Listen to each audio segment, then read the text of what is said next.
Second topic, மகா Babylon என்னும் வேசி யார்? இந்த மகா பாபிலோன் வேசி யார்? இதுக்கான வசனங்கள் வெளிப்பாடுல 17வது அதிகாரத்தில் இருந்து 18வது அதிகாரம் முழுக்க இருக்குது. 19வது அதிகாரத்தில் அவளை நியாயம் தீர்த்ததுக்கு நன்றி சொல்கிறாங்க. 19:3 அதை முடியுது. ஸோ இது ஒரு பெரிய சாப்டர். இதை பற்றி பேசணும்னாலே நம்ம ஒரு நாள் முழுக்க பேசலாம். இந்த ஒரே ஒரு விஷயத்தை மட்டும் ஒரு நாள் முழுக்க பேசலாம். பட் இருக்கிற டைமில் நம்ம ரொம்ப ப்ரீஃபாக அடுத்த கொஞ்ச நேரத்தில் இந்த மகா பாபிலோன் என்னும் வேசி யாருன்றதை நம்ம பார்க்கலாம்.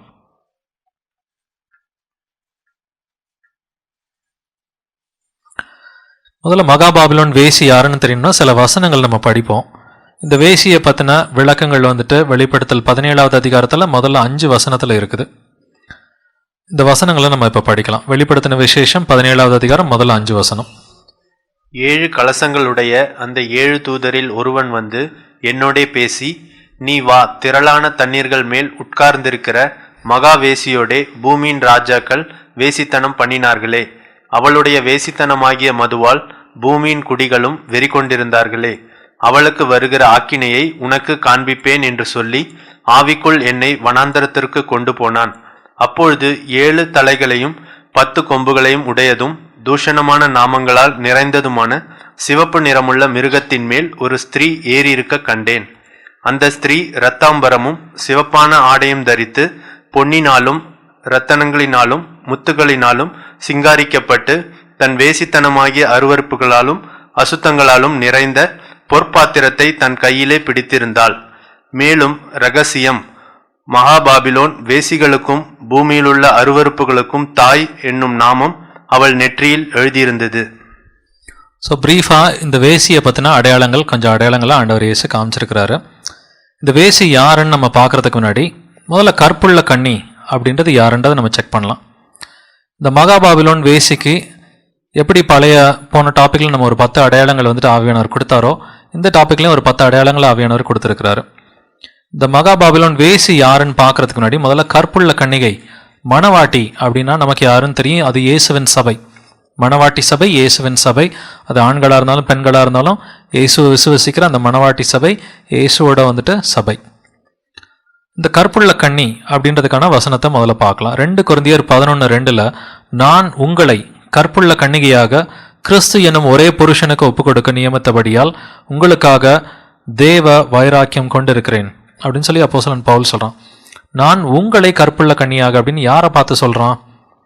கொரிந்து சபை மக்களை பார்த்து, ஆண்கள் பெண்கள் நிறைந்த கொரிந்து சபை மக்களை பார்த்து, நீங்க தான் கற்புள்ள கன்னி, உங்களை நான் கற்புள்ள கன்னியாக இயேசு என்னும் ஒரே புருஷனுக்கு நான் ஒப்பு கொடுக்கணும் அப்படின்னு சொல்றான். ஸோ கற்புள்ள கன்னின்றது நமக்கு ரொம்ப ஈஸியாக புரியுது. இது இயேசுவோட சபை, ஆண்கள் பெண்கள் எல்லாம் நிறைந்த இந்த பிலீவர்ஸோட கூட்டம், விசுவாசிகள் கூட்டம். இதுதான் கற்புள்ள கன்னின்றது நமக்கு தெரியுது. இதை எபேசியர்லையும் அப்போஸ்தலன் பவுல் எழுதியிருக்கிறான். எபேசியர் 5:25-27 வரைக்கும் படிக்கிறேன். புருஷர்களே, உங்கள் மனைவிகளில் அன்பு கூறுங்கள், அப்படியே கிறிஸ்துவும் சபையில் அன்பு கூர்ந்துன்னு சொல்லி ஆரம்பிக்குது. புருஷர்களே மனைவிகளில் அப்படின்னு சொல்லிட்டு இது யாரோட ஒப்பிடுறான்? கிறிஸ்துவும் சபையும். ஸோ கிறிஸ்து தான் புருஷன், சபை தான் மனைவி. கற்புள்ள கன்னி நமக்கு ஈஸியாக புரிஞ்சிருச்சு. இது இயேசுவோட உண்மையான சபை தான் கற்புள்ள கன்னி. அடுத்து ஏசாயா 62:5 மணவாளன் மணவாட்டியின் மேல் மகிழ்ச்சியா இருக்கிறது போல உன் தேவன் உன்மேல் மகிழ்ச்சியா இருப்பார்.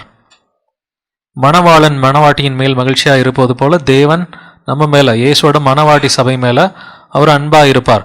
ஸோ கணவன் என்றால் இயேசு என்ற அர்த்தம். மனைவி கற்புள்ள கன்னி என்றால் இயேசுவோட உண்மையான சபை, ஆண்கள் பெண்கள் நிறைந்த இந்த பிலீவர்ஸோட கூட்டம். இதுதான் கற்புள்ள கன்னிகை. இதை நம்ம பார்த்துட்டோம், கற்புள்ள கன்னி யாருன்றது. இப்போ இந்த கற்புள்ள கன்னிக்கு ஆப்போசிட்டா யார் இருக்கிறா? இது ஒரு மகா வேசி ஒருத்தி இருக்கிறா. இந்த வேசின்றது யாருன்றதை நம்ம பார்க்கலாம். இந்த வேசி என்றால் சிலை வழிபாட்டு சபையை குறிக்கிறது. வேசி என்றால் சிலை வழிபாட்டு சபை. இதில் எப்படி புரிஞ்சுக்க முடியும்? ஏசாயா 1:21 உண்மையுள்ள நகரம் எப்படி வேசியாய் போயிற்று அப்படின்றார். உண்மையுள்ள நகரம் எப்படி வேசியாய் போற்று. ஒரு நகரம் எப்படி வேசித்தனம் பண்ண முடியும்? யோசிச்சு பாருங்க. ஒரு தனிநபர் வேசித்தனம் பண்ண முடியும், ஒரு நகரமே வேசித்தனம் பண்ண முடியுமா? அந்த நகரத்தில் இருக்கிற மக்கள் எல்லாம் சிலை வழிபாடு பண்ணதுனால தான் இந்த வார்த்தையை சொல்றார். நீங்கள் ஏசையா வந்துட்டு 1வது அதிகாரத்தை ஃபுல்லாக படித்து பார்த்தீங்கன்னா நகரத்தில் உண்மையுள்ள நகரம்னு எந்த நகரத்தை சொல்கிறாரு? எருசலேமை பார்த்து சொல்கிறார். எருசலேம் நகரத்து மக்கள் எல்லாரும் சிலை வழிபாடு பண்ணதுனால உண்மையுள்ள நகரம் எப்படி வேசியாய் போயிட்டுரு. அதாவது சிலை வழிபாடு பண்ணுவது தான் ஆவிக்குரிய வேசித்தனம். இன்னும் நிறையா வசனங்கள் இருக்குது. ஓசியா 1வது அதிகாரம் 2வது வசனம். கர்த்தர் ஓசியாவை கொண்டு உரைக்க தொடங்கின போது கர்த்தர் ஓசியாவை நோக்கி, நீ போய் ஒரு சோர ஸ்திரியையும் சோர பிள்ளைகளையும் உன்னிடமாக சேர்த்துக்கொள். தேசம் கர்த்தரை விட்டு விலகி சோரம் போயிற்று. முதல்ல பார்த்தோம் நகரம் வேசித்தனம் பண்ணுதுன்னு. இந்த வசனத்தில் தேசமே வேசித்தனம் பண்ணுதான். தேசம் கர்த்தரை விட்டு விலகி சோரம் போயிற்று அப்படின்றாரு. இங்கிலீஷில் இன்னும் அழகாக இருக்கும். For the land has committed great harlotry but departing from the lord. So அந்த லேண்டே வந்துட்டு வேசித்தனம் பண்ணுது அப்படின்றாரு. அந்த தேசமே வேசித்தனம் பண்ணுதுன்றாரு. எல்லாரும் சிலை வழிபாடு பண்ணதுனால இஸ்ரவேல் தேசத்தை பார்த்து நீங்கள்லாம் வேசித்தனம் பண்ணுறீங்க அப்படின்னு சொல்லி பழைய ஏற்பாட்டில் கர்த்தர் சொல்கிறாரு. இஸ்ரவேலர்கள் என்ன சபையா அப்படின்னு நீங்கள் கேள்வி கேட்கலாம் இல்லையா? ஏன்னா இஸ்ரவேலர்களை பார்த்து தான் அவர் வந்துட்டு வேசி அப்படின்னு சொல்லி சொல்கிறாரு. நம்ம வந்துட்டு வேசிய சிலை வழிபாட்டு சபைன்றோம். இஸ்ரவேல் சபையா அப்படின்னு பார்த்தா சபைன்னு சொல்லி ஸ்டீவன் சொல்கிறோம். அப்போஸ்தலர் 7:38 படிக்கலாம். சீனாய் மலையில் தன்னுடனே பேசின தூதனோடும் நம்முடைய பிதாக்களோடும் கூட வனாந்தரத்திலே சபைக்குள்ள இருந்தவனும் நமக்கு கொடுக்கும்படி ஜீவ வாக்கியங்களை பெற்றவனும் இவனே.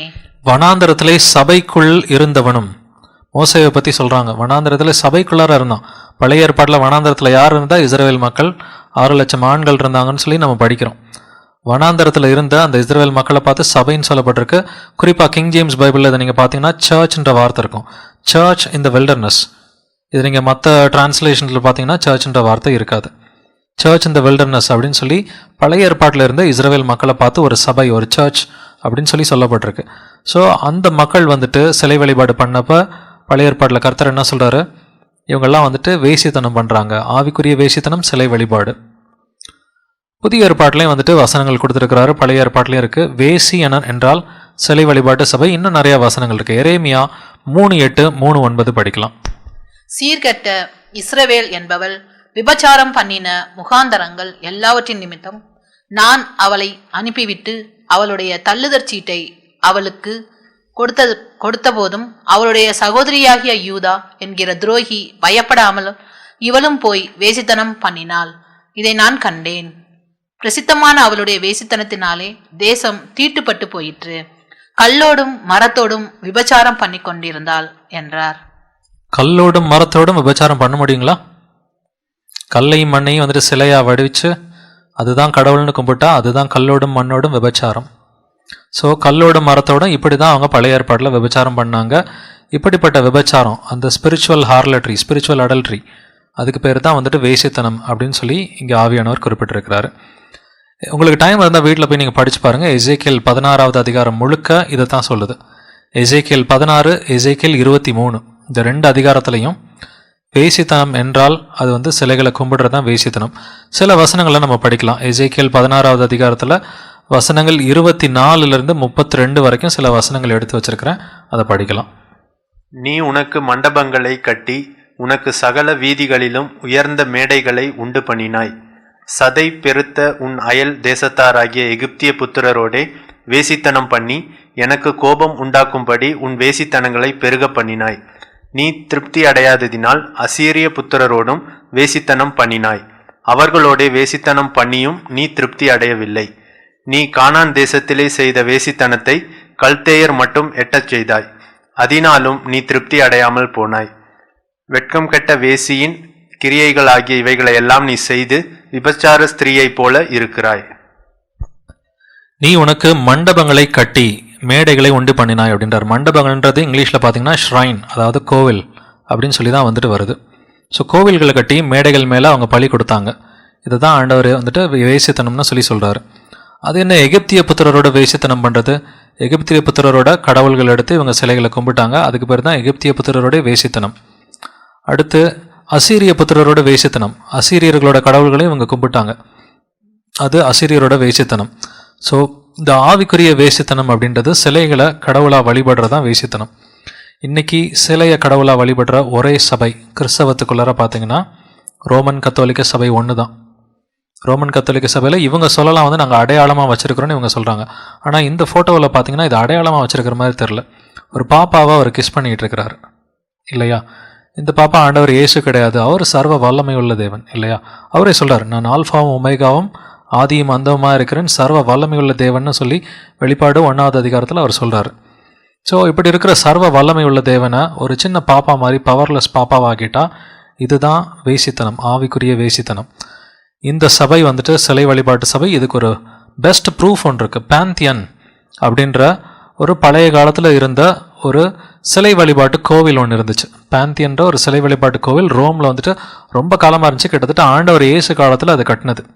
ரோமில் அது எல்லா சிலைகளுக்காக கட்டியிருந்தாங்க. அதுக்கு பேரே temple of all the gods, எல்லா கடவுள்களுடைய ஆலயம், அனைத்து கடவுள்களின் கோயில் அப்படின்றதான் அதுக்கு பேர். இந்த பேந்தியன் வந்துட்டு ஒரு ரோமன் டெம்பிளாக இருந்துச்சு. அதில் ரோம கடவுள்களை வச்சு அவங்க கும்பிட்டுக்கிட்டு இருந்தாங்க. பட் 609 என்ன ஆச்சுன்னு சொன்னாக்க, ஈஸ்டர்ன் ரோமன் எம்பரர், ஏற்கனவே இந்த ஃபோக்கஸ் பற்றி நம்ம ஒரு தடவை பார்த்தோம் போன டாப்பிக்கில். இந்த ஃபோக்கஸ்ன்ற ராஜா என்ன பண்ணானாக்கா அதை போப்புக்கிட்ட கொடுத்துட்டான். போப் போனிஃபேஸ் த 4th அப்படின்னு சொல்லி ஒரு போப் இருந்தார். அவர்கிட்ட அதை நீ வச்சுக்கப்பான்னு சொல்லி கொடுத்துட்டான். அந்த போப் என்ன பண்ணானாக்கா அந்த கோயிலை அப்படியே வாங்கி அந்த சிலைகளுக்கெல்லாம் பேரை மட்டும் மாற்றிட்டான். அவங்க வந்துட்டு அப்பல்லோ, ஜூபிட்டர் அப்படின்ற பேர்களை வச்சு கும்பிட்டுக்கிட்டு இருப்பாங்க. அதெல்லாத்தையும் வந்துட்டு பேதுரு, பவுல் அப்படின்னு சொல்லி இவன் பேரை மாற்றிட்டான். அவங்க செமிரமஸ்ன்னு சொல்லி கும்பிடுவாங்க, அதை வந்துட்டு மரியாள்னு சொல்லி பேரை மாற்றிட்டான். அதாவது அந்த சர்ச் வந்துட்டு இன்னமும் இருக்குது. அதுக்கு பேர் செயின்ட் மேரிஸ் அண்ட் த மார்டைர்ஸ். இதை இந்த தேதியில் மாற்றினா அப்படின்னு சொல்லி விக்கிபீடியாவில் அந்த லிங்கே சொல்லுது. இது நம்ம விடுற கதை கிடையாது. இதில் ரொம்ப தெளிவாக இருக்குது. இந்த இது வந்துட்டு எப்போ கட்டப்பட்டுச்சு இந்த கோவில், இந்த கோவிலை வந்துட்டு யார் யாருக்கு கொடுத்தா அப்படின்ற தெளிவான அடையாளங்கள் எல்லாமே இருக்குது. ஃபோக்கஸ்ன்ற ராஜாவை பற்றி பார்த்தோம். 609 இந்த ராஜா வந்துட்டு இதை போப் போனிஃபேஸ்க்கு கொடுத்தார் அப்படின்றதுக்கான தெளிவான ப்ரூஃப் இருக்குது. இதை இவங்க எப்படி மாற்றிட்டாங்க அப்படின்றதுக்கான நம்ம ப்ரூஃபும் இருக்குது. செயின்ட் மேரிஸ் அந்த மார்டைர்ஸ், இது எந்த தேதியில் மாற்றினாங்க? விக்கிபீடியாவை நீங்களும் நானும் போய் எடிட் பண்ண முடியாது. ப்ரூஃப் இருந்தால் மட்டும், ஹிஸ்டோரியன்ஸ் மாதிரி ப்ரூஃப் இருந்தால் மட்டும்தான் எடிட் பண்ண முடியும். ஸோ இது எல்லாம் இவங்க கரெக்டாக எழுதி வச்சுருக்கிறாங்கன்னா இது ப்ரூஃபோடு தான். பழைய ஓலை சுவடிகள், அந்த மேனுஸ்கிரிப்ட்ஸ் எல்லாத்தையும் வச்சு தான் அவங்க இதை எழுதியிருக்கிறாங்க. யார் வேணால் எடிட் பண்ணலாம், ஆனால் வித் ப்ரூஃப். அதனால் இது ஆத்தென்டிக் லிங்க். அடுத்த அடையாளத்தை நம்ம பார்க்கலாம். வேசிக்கு உலகளாவிய செல்வாக்கு இருக்கும்னு சொல்லி வசனம் சொல்லுது. வெளிப்படுத்தின விசேஷம் 17:1 நம்ம ஏற்கனவே படித்தோம். 7 கலசங்களையுடைய அந்த 7 தூதரில் ஒருவன் வந்து என்னோட பேசி, நீ வா, திரளான தண்ணீர்கள் மேல் உட்கார்ந்திருக்கிற மகா வேசியோடே அப்படின்னு சொல்லி வசனம் சொல்லுது. அவ எங்கே உட்கார்ந்துருக்கிறா? திரளான தண்ணீர்கள் மேல். தண்ணீர்களுக்கு அர்த்தம் புரிஞ்சதுன்னு சொன்னாக்க, இந்த தண்ணீர் சாதாரண தண்ணீர் கிடையாது. இது ஆவிக்குரிய முறையில் வந்துட்டு இங்கே ஆவியானவர் எழுதி வச்சிருக்கிறார். தண்ணீர்களோட அர்த்தத்தை நம்ம பார்க்கலாம். இதே மாதிரி பழைய ஏற்பாட்டிலையும் இருக்குது. எரேமியா 51வது அதிகாரத்தில் 13வது வசனம், திரளான தண்ணீர்கள் மேல் வாசம் பண்ணுகிறவளே. பாபிலோனை பார்த்து தான் அங்கேயும் சொல்கிறார். எரேமியா 50, 51 பாபிலோனோட அழிவை பற்றி எழுதியிருக்கிற 2 பெரிய சாப்டர்ஸ். 110 வசனம் இருக்குது மொத்தமாக. 2 சாப்டர்ஸ் சேர்த்திங்கன்னா 110 வசனம். இதில் பாபிலோனோட அழிவு பற்றி தான் கம்ப்ளீட்டாக வருது. எரேமியா 51:13 திரளான தண்ணீர்கள் மேல் வாசம் பண்ணுகிறவளே, திரண்ட சம்பத்துடையவளே, உனக்கு முடிவும் உன் பொருளாசைக்கு ஒளிவும் வந்தது. ஸோ இதே மாதிரி ஒரு டிஸ்கிரிப்ஷன் பழைய ஏற்பாடுலாம் இருக்குது. பட் இந்த தண்ணீர் என்றால் என்ன, அதே அதிகாரத்தில் விளக்கம் ஆவியானவர் கொடுத்துட்டார். வெளிப்படுத்தின விசேஷம் 17:15 தண்ணீருக்கு அர்த்தம் இருக்குது. பின்னும் அவன் என்னை நோக்கி, அந்த வேசி உட்கார்ந்திருக்கிற தண்ணீர்களை கண்டாயே, அவைகள் ஜனங்களும் கூட்டங்களும் ஜாதிகளும் பாஷைக்காரருமாம். தண்ணீர்கள்னா நார்மல் வாட்டர் கிடையாது. அவைகள் ஜனங்களும் கூட்டங்களும் ஜாதிகளும் பாஷைக்காரரும், பல நாடுகளை சேர்ந்த மக்கள் அப்படின்றதான் அந்த தண்ணீர்களுக்கு அடையாளம். ஸோ இந்த பல நாடுகளை சேர்ந்த மக்கள் இருக்கிற ஒரே சபை எது? ரோமன் கத்தோலிக்க சபை. நீங்கள் வந்துட்டு பிறந்ததுலேருந்தே ப்ராட்டஸ்டன்ஸாக இருந்தீங்கன்னாக்க உங்களுக்கு இந்த ஸ்டாட்டிஸ்டிக்ஸ் கொஞ்சம் புதுசாக இருக்கும். ரோமன் கத்தோலிக்க சபையில் பார்த்தீங்கன்னா 180 நாடுகளுக்கு மேலே 120 கோடி மக்கள் இருக்கிறாங்க. ப்ரொட்டஸ்டன்ட் சபைகள் எவ்வளோ இருக்குது? 40,000 சபைகளுக்கு மேலே ரெஜிஸ்டர் பண்ணி இருக்குது. ஆனால் மொத்தம் எவ்வளோ பேர் இருக்கிறாங்க? எல்லா சபைகளையும் சேர்த்திங்கன்னா கூட 80 கோடி தான் இருக்கிறாங்க. 40,000 சபையை நீங்கள் உலகம் பூரா சேர்த்திங்கன்னா கூட 80 கோடி தான். ஆனால் இது ஒரே ஒரு சபை, இந்த ஒரே ஒரு கள்ள சபை. இதில் மட்டும் 120 கோடி மக்கள் இருக்கிறாங்க. அது மட்டும் இல்லை, உலகளாவிய செல்வாக்கு உள்ள ஒரே சபை ரோமன் கத்தோலிக்க சபை மட்டும்தான். ஏதாவது ஒரு ப்ராட்டஸ்டன்ட் சபையை சொல்லுங்கள் பார்க்கலாம். 50 கோடி மக்கள் இருக்கிறாங்க, 20 கோடி மக்கள் இருக்கிறாங்கன்ட்டு. இதில் பாதி கால்வாசி கூட கிடையாது. ஒரு தனி ப்ராட்டஸ்டன்ட் சபைக்கு பாதி கால்வாசி கூட வந்துட்டு கிடையாது. அது மட்டும் இல்லாமல் இவங்க சபையாக மட்டும் இல்லை, இவங்க ஒரு தனி நாடாகவும் இருக்கிறாங்க. போப்போட நாடு வேட்டிக்கன் சிட்டி, இது ஒரு தனி நாடாகவும் இருக்குது. அவங்களுக்கு 183 நாடுகளோட தூதர்கள், டிப்ளமேட்டிக் ரிலேஷன்ஸ், அம்பாசிடர்ஸ் இருக்கிறாங்க. அப்படின்னா என்ன அர்த்தம்னா அவன் நாட்டில் நடக்கிறதெல்லாம் இவனுக்கு தெரியும். யுனைடெட் நேஷன்ஸ் ஐநா சபையில் இவங்களுக்கு ஒரு சீட் இருக்குது. அடுத்து யூரோப்பியன் யூனியன், அங்கே இவங்களுக்கு ஒரு சீட் இருக்குது. எந்த ஒரு ப்ராட்டஸ்டன்ட் சபைக்காவது இருக்குதுங்களா? ஓகே, அவங்களும் கள்ள சபைகள் தான். நிறைய பேர் இன்னைக்கு கள்ள சபைகளாக மாறிட்டாங்க, உண்மைதான். பட் அவங்களோட ஆசையெல்லாம் காசு பேரில் தான் மெயினாக. பட் இவனுக்கு என்னன்னா எல்லாரும் நரகத்துக்கு போகணும். இவனோட அப்ஜெக்டிவ் கம்ப்ளீட்டாக வேறு. ரோமன் கத்தோலிக்க சபையில் இந்த போப்போட அப்ஜெக்டிவ் சர்வநாசம், எல்லாரையும் நரகத்துக்கு கூட்டிகிட்டு போகணும். பட் சில சபைகளில் வந்துட்டு இன்னைக்கு ப்ராட்டஸ்டன்ட் சபைகள், பெந்தகோஸ்த சபைகளில் காசாசை படித்த பொருளாசையுடைய பாஸ்டர்கள் தசமபாகம் காணிக்கின்ற பேரில் அவங்களும் மக்களை ஏமாத்திட்டு இருக்கிறாங்க. அவங்களாம் வேசி மகள்கள். இவள் மகா வேசி, வேசிகளுக்கு தாய்.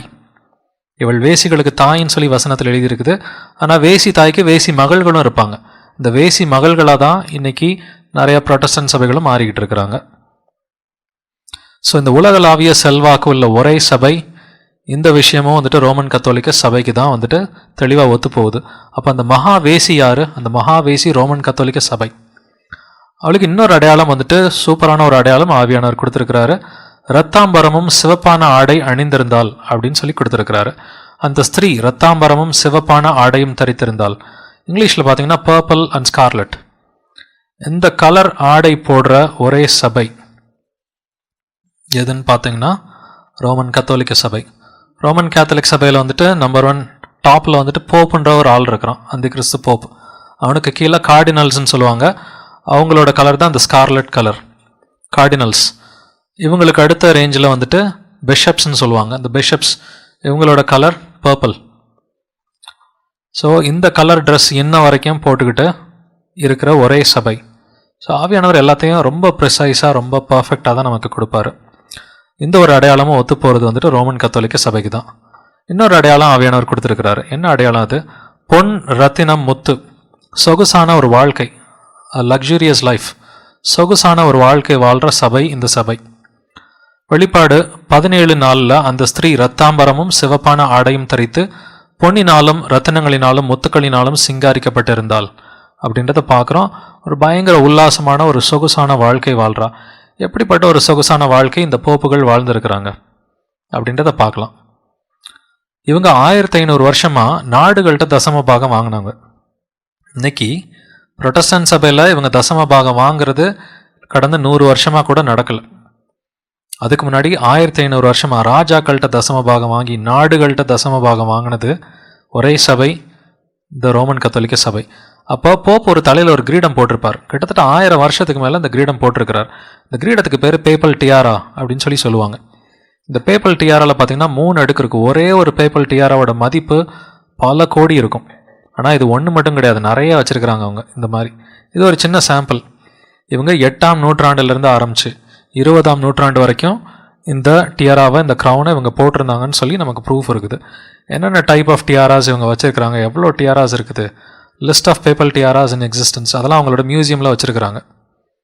பல அடுக்குள்ள இந்த ரத்தினங்கள், முத்துக்கள் இவைகள் எல்லாம் பதித்தது வந்துட்டு இருக்குது.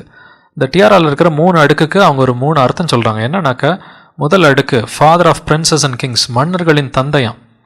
போப்புக்கு பேர் மன்னர்களின் தந்தையாம்.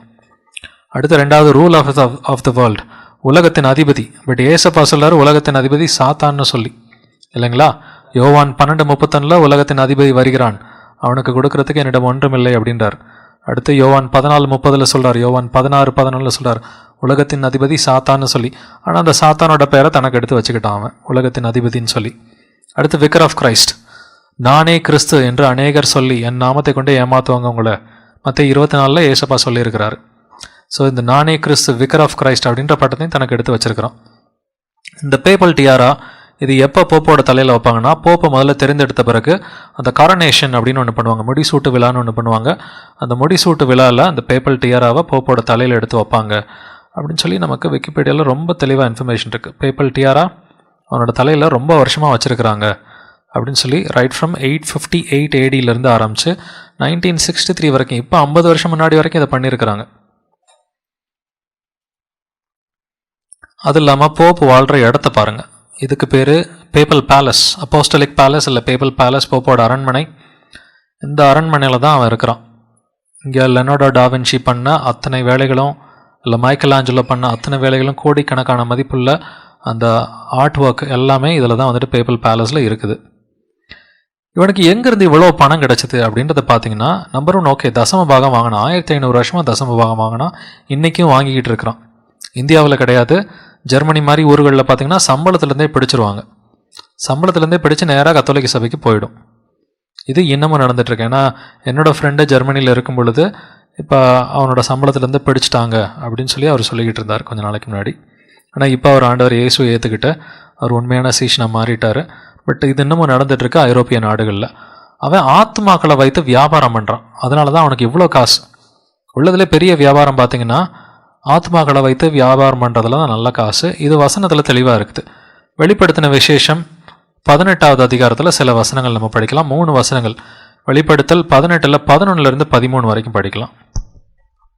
பூமியின் வர்த்தகர்களும் தங்கள் தங்கள் சரக்குகளாகிய பொன்னையும் வெள்ளியையும் இரத்தினங்களையும் முத்துக்களையும் சல்லாவையும் இரத்தாம்பரத்தையும் பட்டாடைகளையும் சிவப்பாடைகளையும் சகலவித வாசனை கட்டைகளையும் தந்தத்தினால் செய்திருக்கிற சகலவித வஸ்துக்களையும் விலையுயர்ந்த மரத்தினாலும் வெண்கலத்தினாலும் இரும்பினாலும் வெள்ளை கல்லினாலும் செய்திருக்கிற சகலவித வஸ்துக்களையும் லவங்கப்பட்டையையும் தூபவர்க்கங்களையும் தைலங்களையும் சாம்பிராணியையும் திராட்சை ரசத்தையும் எண்ணெயையும் மெல்லிய மாவையும் கோதுமை மாடுகளையும் ஆடுகளையும் குதிரைகளையும் இரதங்களையும் அடிமைகளையும் மனுஷருடைய ஆத்துமாக்களையும் இனி கொள்வாரில்லாதபடியால் அவளுக்காக அழுந்து புலம்புவார்கள்.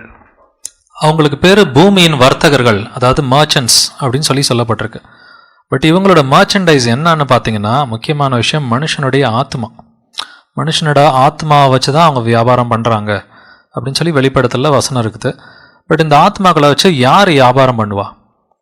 பேதுரு அதை சொல்லிட்டான், யார் இதை வச்சு வியாபாரம் பண்ணுவான்னு சொல்லி. 2 பேதுரு 2வது அதிகாரத்தில் 3வது வசனம். இது கள்ள தீர்க்கதரிசிகளை பற்றி இந்த அதிகாரம் முழுக்க ஆரம்பிக்குது. கள்ள தீர்க்கதரிசிகள் அவர்களுக்குள்ளே இருந்தார்கள், உங்களுக்குள்ளும் கள்ள போதகர்கள் இருப்பார்கள் அப்படி சொல்லி தான் 1வது வசனம் ஆரம்பிக்குது. 3வது வசனத்தில் பொருளாசை உடையவர்களாய் தந்திரமான வார்த்தைகளால் உங்களை தங்களுக்கு ஆதாயமாக வசப்படுத்தி கொள்வார்கள்.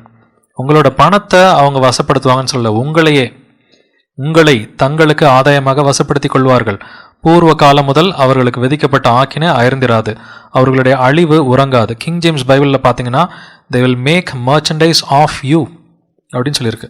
அவங்களாம் மர்ச்சன்ட்ஸ் வியாபாரிகள். அவங்களோட மர்ச்சன்டைஸ் யாருன்னா மனுஷனுடைய ஆத்மா. இந்த மனுஷனுடைய ஆத்மாவை வச்சு இவங்க வியாபாரம் பண்ணதுனால அந்த ஸ்திரீ, அந்த மகாவேசி வந்துட்டு செல்வ செழிப்போட அவ்வளோ ஒரு உல்லாசமான ஒரு வாழ்க்கை வாழ்ந்துக்கிட்டு இருக்கிறா. இந்த ஒரு அடையாளமும் ரோமன் கத்தோலிக்க சபைக்கு அழகாக பொருந்தது. அடுத்து இந்த ஸ்திரீக்கு பேர் ரகசியம் அப்படின்னு சொல்லப்பட்டிருக்கு இல்லையா?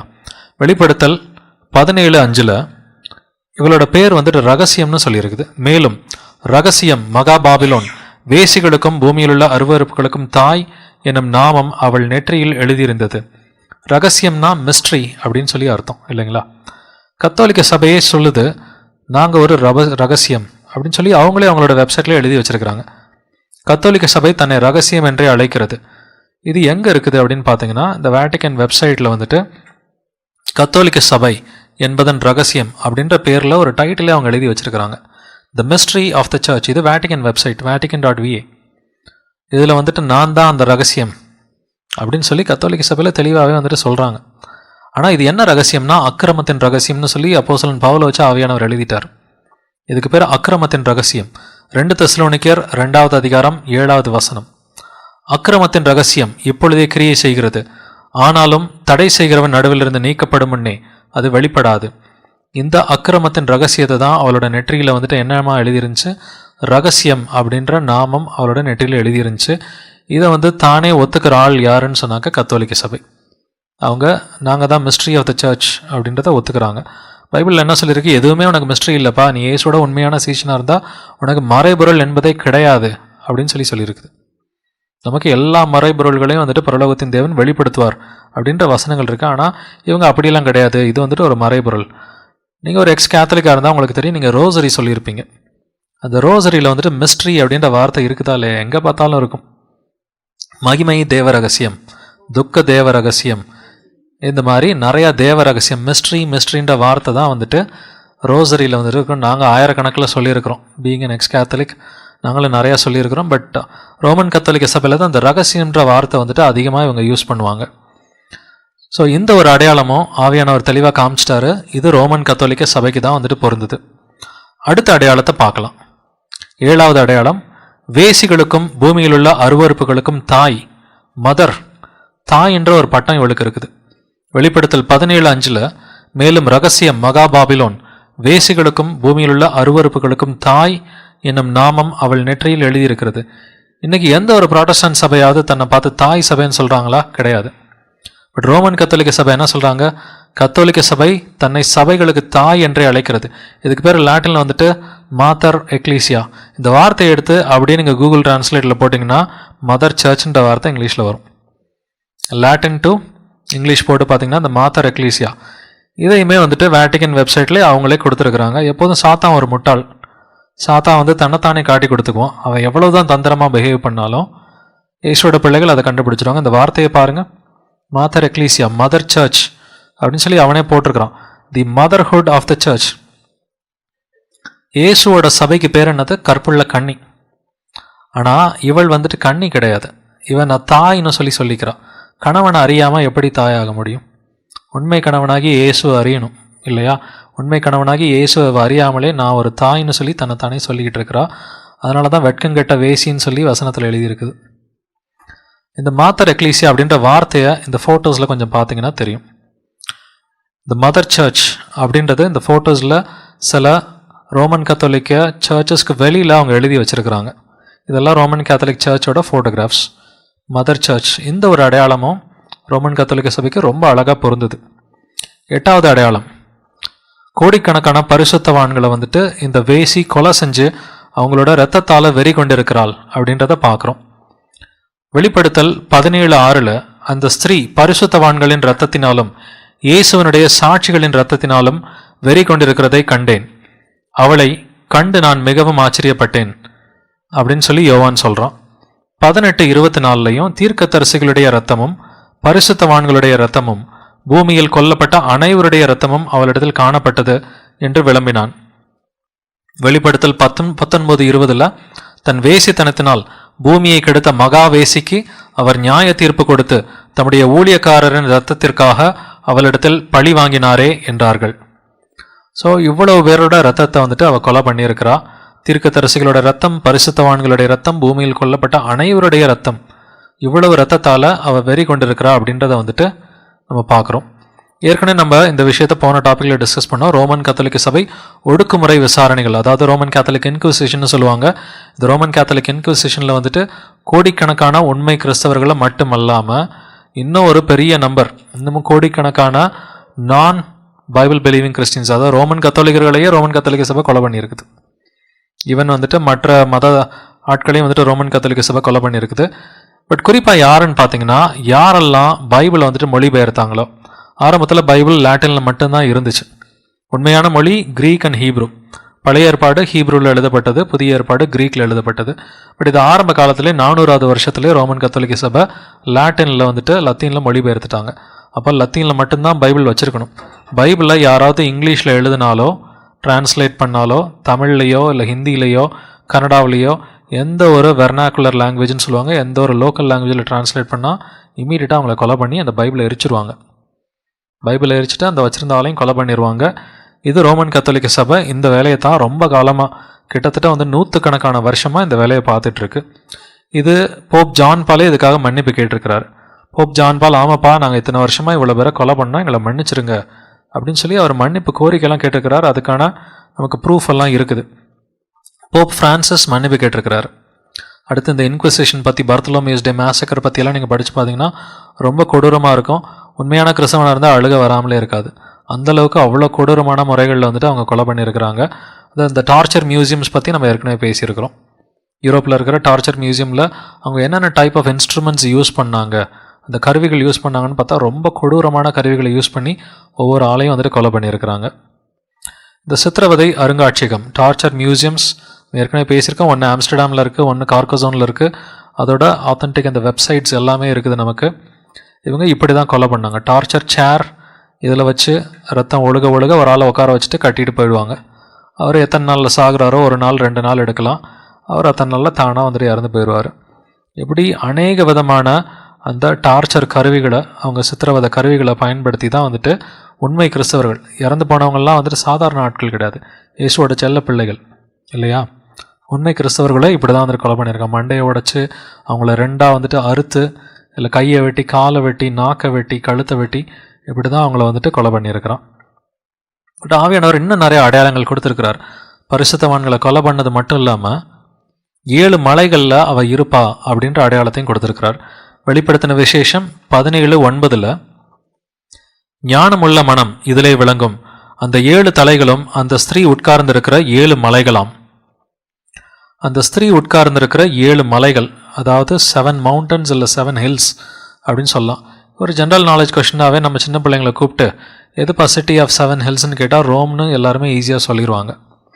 ரோம் நகரம் தான் ஆயிரக்கணக்கான வருஷங்களாக வந்துட்டு 7 மலைகளை கொண்ட நகரம். ஆனால் இன்றைக்கி இன்டர்நெட்லாம் வந்த பிறகு வந்துட்டு மாஸ்கோவும் 7 மலைகளை கொண்ட நகரம், மாஸ்கோலையும் 7 ஹில்ஸ் இருக்குது, இந்தியாவில் வந்து திருப்பதியிலையும் வந்து திருமலாவிலையும் வந்துட்டு 7 ஹில்ஸ் இருக்குது, இல்லை ஆம்ஸ்டர்டாமில் இருக்குது, பிரசல்ஸில் இருக்குதுன்னு சொல்லி நிறையா சாத்தான் வந்துட்டு புதுசாக கிளப்பி விடுறான். ஆனால் யோவானுக்கு எந்த ஊரை தெரியும்? அதுதான் முக்கியமான கேள்வி. யோவான் தான் இதை எழுதுகிறான். யோவானுக்கு ரோம் தெரியுமா, திருப்பதி தெரியுமா? யோவானுக்கு ரோம் தெரியுமா, இல்லை வந்துட்டு பிரசல்ஸ் தெரியுமா? யோவானுக்கு வந்துட்டு தெரிஞ்ச 7 மலைகளை கொண்ட நகரம்னு பார்த்தா ரோம் ஒன்று தான். ஸோ இன்றைக்கி அந்திகிறிஸ்து நிறையா வந்துட்டு இப்படியெல்லாம் திருப்பி விடுவான், நம்மளை வந்துட்டு திசை திருப்பி விடுறதுக்காக வந்துட்டு இந்த ஊர் இல்லை இந்த ஊராக இருக்கலாம் அப்படின்னு சொல்லி. ஆனால் 7 மலைகளை கொண்ட நகரம்ன்றது வந்துட்டு ரோம் நகரம் தான். இதுக்கு நிறையா புஸ்தகங்கள், பாடல்கள்லாம் எழுதியிருக்கிறாங்க, ஆயிரக்கணக்கான வருஷங்களாக எழுதியிருக்கிறாங்க. த 7 ஹில்ஸ் ஆஃப் ரோம் அப்படின்ற ஒரு புஸ்தகமே இருக்குது. ஒவ்வொரு ஹில்லுக்கும், ஒவ்வொரு மலைக்கும் ஒரு பெயர் கூட இருக்குது. 10வது அடையாளத்துக்கு வரலாம். பூமியின் ராஜாக்கள் மேல் ராஜ்யபாரம் பண்ணுகிற மகா நகரம் அப்படின்ற அந்த நகரத்துக்கான அடையாளத்தையும் ஆவியானவர் கொடுத்திருக்கிறாரு. வெளிப்பாடு 17:18 நீ கண்ட ஸ்திரீயானவள் பூமியின் ராஜாக்கள் மேல் ராஜ்யபாரம் பண்ணுகிற மகா நகரமேயாம் என்றான். ஸோ பூமியின் ராஜாக்கள் மேலே ராஜ்யபாரம் பண்ணிக்கிட்டு இருந்த நகரம் எதுன்றத வசனத்திலிருந்தே பார்க்கலாம். லூக்கா 2:1 அந்நாட்களில் உலகமெங்கும் குடிமதிப்பு எழுத வேண்டும் என்று அகஸ்து ராயனால் கட்டளை பிறந்தது. உலகமெங்கும், உலகம் முழுவதையும் வந்துட்டு ஆட்சி செஞ்ச அகஸ்து ராயன் எந்த ராஜ்யத்தை சேர்ந்தவன்? ரோம் ராஜ்யத்தை சேர்ந்தவன்.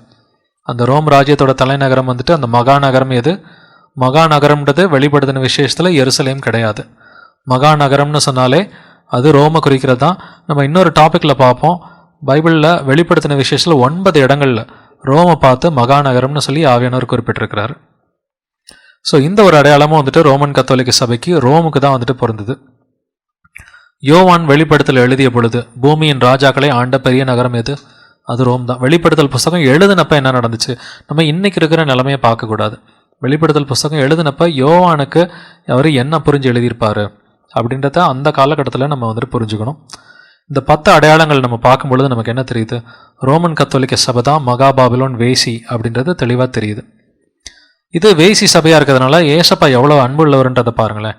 ஏசு தன்னோட மக்களை பார்த்து என்ன சொல்கிறாரு? இந்த கள்ள சபையாகிய ரோமன் கத்தோலிக்க சபையை விட்டு வெளியில் வாழ்றார். வெளிப்படுத்தின விசேஷம் 18:4 வந்துட்டு பின்பு வேறொரு சத்தம் வானத்திலிருந்து உண்டாக கேட்டேன், அது என் ஜனங்களே, நீங்கள் அவளுடைய பாவங்களுக்கு உடன்படாமலும் அவளுக்கு நேரிடும் வாதைகளில் அகப்படாமலும் இருக்கும்படிக்கு அவளை விட்டு வெளியே வாருங்கள். ஏசப்பா எப்படி கூப்பிடுறாரு கத்தோலிக்க மக்களை பார்த்து? என் ஜனங்களே. இதுதான் வந்துட்டு ஏசப்பாவோட அன்பு. நீ எங்கே இருந்தாலும் வந்துட்டு நீ மன்னிப்பு கேட்டால் நீ என் ஜனம் அப்படின்றதான் வந்துட்டு ஏசப்பாவோட அன்பு. பட் இவங்க எல்லாம் வந்துட்டு இன்னைக்கு ரோமன் கத்தோலிக்க மக்கள் எல்லாம் வந்துட்டு ஏசப்பா கிட்ட மன்னிப்பு கேட்டு சிலை வழிபாடை விட்டுட்டு வந்தாங்கன்னா அவர் என் ஜனங்கள் அப்படின்னு தான் வந்துட்டு சொல்லுவார். அவளை விட்டு வெளியே வாருங்கள். முக்கியமான விஷயம், அவளுடைய பாவங்களுக்கு உடன்படாமலும். ரோமன் கத்தோலிக்க சபையில் இருக்கிற வரைக்கும் அந்த பாவத்தில் நமக்கும் பங்கு இருக்குது. அவளுக்கு நேரிடும் வாதைகளில் அகப்படாமலும். ஸோ அவள் ஆண்டவர் தண்டிக்க போகிறேன்னு சொல்கிறார். அவளோட தண்டனையில் நீ மாட்டிக்காதேன்னு சொல்கிறாரு. என்ன டைப் ஆஃப் தண்டனை வரும் அப்படின்றத நம்ம நாளைக்கு பார்க்க போகிறோம். கிட்டத்தட்ட கடைசி டாப்பிக்கில் நம்ம இதை நாளைக்கு பார்க்க போகிறோம். ரோமன் கத்தோலிக்க சபைக்கு கிடைக்க போகிற தண்டனை எவ்வளோ பெரிய தண்டனை அப்படின்றத நாளைக்கு நம்ம பார்க்கலாம். பட் இங்கே ஒரு இடத்துல மட்டும் சொல்லலை, இந்த சபைகள்லேருந்து வெளியில் வாங்க, கள்ள சபைகள்லேருந்து வெளியில் வாங்கன்னு சொல்லி நிறைய இடத்துல ஆவியானவர் சொல்கிறார். இந்த வசனங்களை படிக்கலாம். 2 கொரிந்தியர் 6வது அதிகாரம் 16-17 வசனம். தேவனுடைய ஆலயத்துக்கும் விக்கிரகங்களுக்கும் சம்பந்தம் ஏது? நான் அவர்களுக்குள்ளே வாசம் பண்ணி அவர்களுக்குள்ளே உலாவி அவர்கள் தேவனாயிருப்பேன், அவர்கள் என் ஜனங்களாயிருப்பார்கள் என்று தேவன் சொன்னபடி நீங்கள் ஜீவனுள்ள தேவனுடைய ஆலயமாயிருக்கிறீர்களே. ஆனபடியால் நீங்கள் அவர்கள் நடுவிலிருந்து புறப்பட்டு பிரிந்து போய் அசுத்தமானதை தொடாதிருங்கள் என்று கர்த்தர் சொல்கிறார். தேவனுடைய ஆலயத்துக்கும் விக்கிரகங்களுக்கும் சம்பந்தம் ஏது? தேவனுடைய ஆலயம்னா யாரு? நம்ம தான் தேவனுடைய ஆலயம்.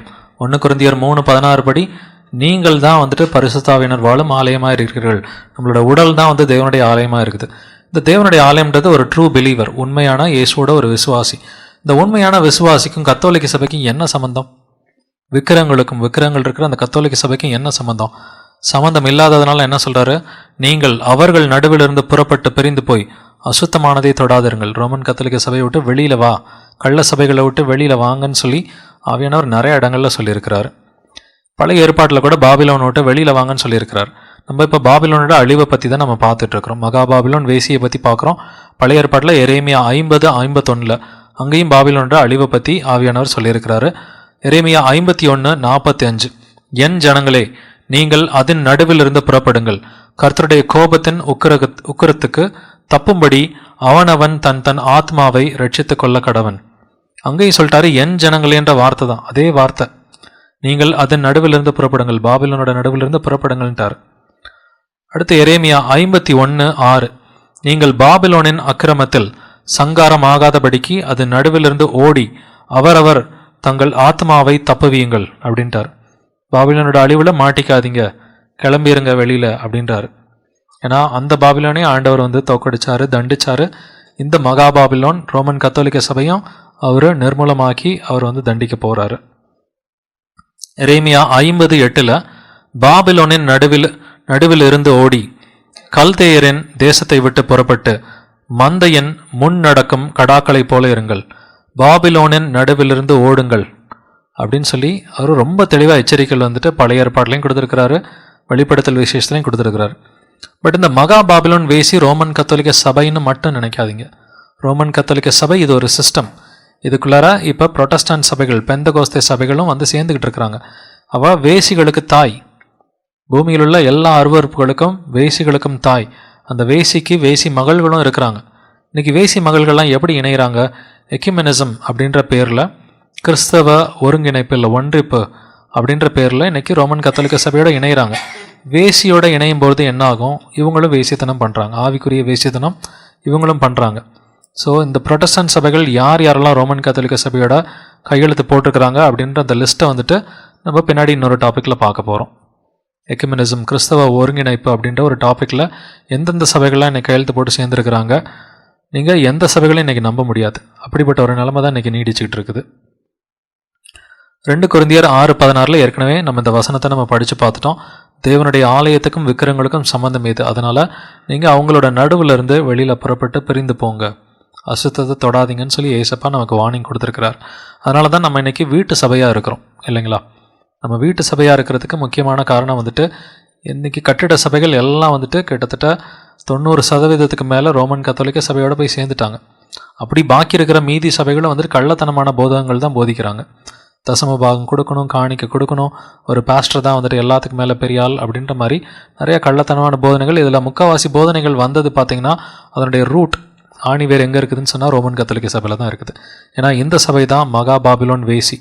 கொஞ்சம் கூட சந்தேகம் இல்லாமல் நம்மளால் சொல்ல முடியும், இந்த மகா பாபிலோன் வேசி வேறு யாரும் கிடையாது, இது ரோமன் கத்தோலிக்க சபையும் அந்த ரோமன் கத்தோலிக்க சபையோட சேர்ற மற்ற வேசி மகள்களும், இவங்க தான் இந்த சிஸ்டம் மகா பாபிலோன் வேசி. இதோட நமக்கு 2 டாபிக் முடிஞ்சு போயிடுச்சு.